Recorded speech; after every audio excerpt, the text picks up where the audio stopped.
Marathons అనేవి చాలా danger.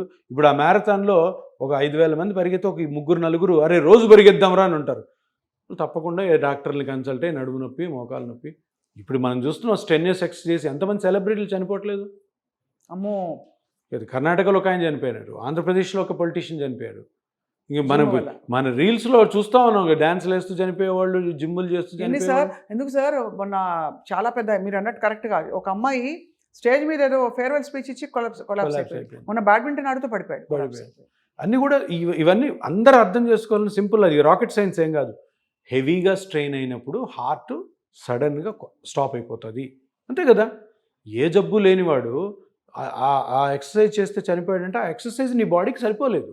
అంతే, ఎక్కువ ఆక్సిజన్ రిక్వైర్మెంట్, హార్ట్ బాగా ఫాస్ట్గా కొట్టుకుంది, ఫిబ్రిలేషన్లోకి పోయింది, హార్ట్ స్టాప్ అయిపోయింది, అంతే. దానికంటే వేరేది ఏమి ఉండదు. ఆల్రెడీ డిసీజ్ ఉన్న వాళ్ళకి ఏదైనా వేరేది ఎక్స్ప్లెయిన్ చేయొచ్చు, కానీ ఇప్పుడు ఈ చనిపోయిన వాళ్ళందరూ కూడా మంచి కండలు, సూపర్ బాడీ ఉన్నవాళ్లే. అదేమవుతుంది, వాళ్ళ బాడీ ఎంత బాగున్నా కానీ హార్ట్ సపోర్ట్ చేయదు.